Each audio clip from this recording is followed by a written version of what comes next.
Hello students, now अभी हम learn करते हैं basic computer architecture unit 2। Yes, और उसके अंदर हमें लर्न करना है concept of address bus and data bus. हम बोल सकते हैं बस क्या होता है। It is a group of wires.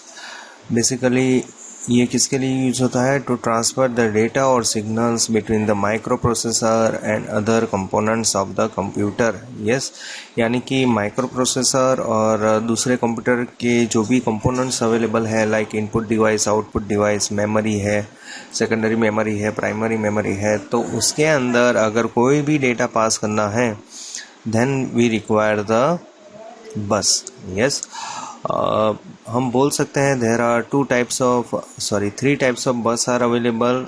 First one जो होता है एड्रेस बस होता है, और दूसरा जो होता है डेटा बस होता है, control bus. Third one is a control bus. Basically data bus क्या कैरी करेगा? डेटा को कैरी करेगा। एड्रेस बस किसको कैरी करेगा? एड्रेस को कैरी करेगा कि पर्टिकुलर बस डेटा को कहाँ पर लेके जाना है। यस, तो वो एड्रेस कहाँ पर होगा? एड्रेस बस में होगा। हम बोल सकते हैं कि जो एड्रेस बस है वो यूनी डायरेक्शनल बस है या सिंगल डायरेक्शनल बस है, और जो डेटा बस है वो बाई डायरेक्शनल बस है। यस, सो एड्रेस बस बेसिकली मेमोरी में से ही जनरेट होता है। यस, सो एड्रेस बस कहाँ से जनरेट होता है? वी कैन से सीपीयू के अंदर से ही जनरेट होता है। तो सारे जो डेटा है वो एड्रेस बस थ्रू कहाँ पर जाना है, that will be decided by the CPU. Okay, now हम देखते हैं कि डिफरेंस क्या है एड्रेस बस और डेटा बस के अंदर। हम बोल सकते हैं address bus carries the location of the address. Yes, कि डेटा को कहाँ पर लेके जाना है। डेटा बस क्या करेगा? It contain the data. Yes, basically data bus is used to transfer the data between the processor, memory and IO devices. Address bus जो है वो मैंने जैसे बताया यूनिडायरेक्शनल बस है, because address is always specified by the processor. कौन specify करेगा? प्रोसेसर ही स्पेसिफाई करेगा, या हम बोल सकते हैं सीपीयू ही स्पेसिफाई करेगा। डेटा बस जो है वो बाई डायरेक्शनल बस है। Yes, so data can be passed from the CPU to main memory and main memory to CPU. Yes, दोनों जगह पर ट्रांसफ़र हो सकता है। थर्ड वन जो डिफरेंस है that is number of lines. Yes, that determines the number of physical memory locations. For example, अगर address का वेट 32 बिट का है, so it can pass 2^32 bit memory location. Basically it is equal to the 4 GB memory space. Yes, next जो है data bus, उसका data एक time पर कितना डेटा पास होगा that can be specified by we can say width of the data bus. Yes, so maximum amount of data can be passed to the processor and deliver at the one time. yes, और हम बोल सकते हैं अगर 64 bit का processor है तो वो 64 bit of data eight one time transfer हो सकता है।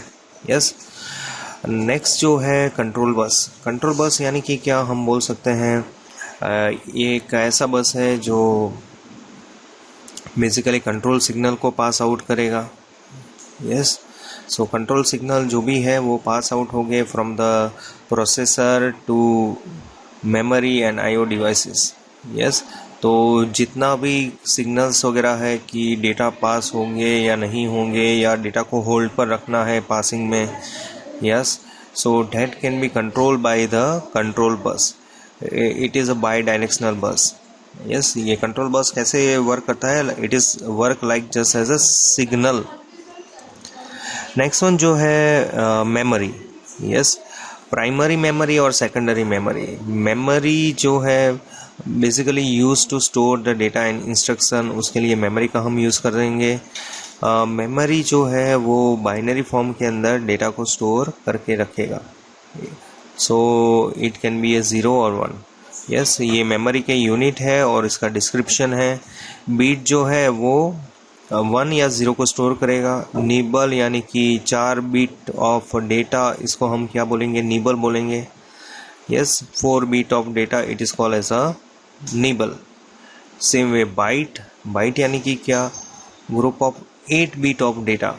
यस, अगर 8 बिट का डेटा अगर है तो उसको हम क्या बोलेंगे, 1 byte. 8 bit equal to 1 byte and 4 bit equal to 1 nibble. Yes, so bit either 0 or 1.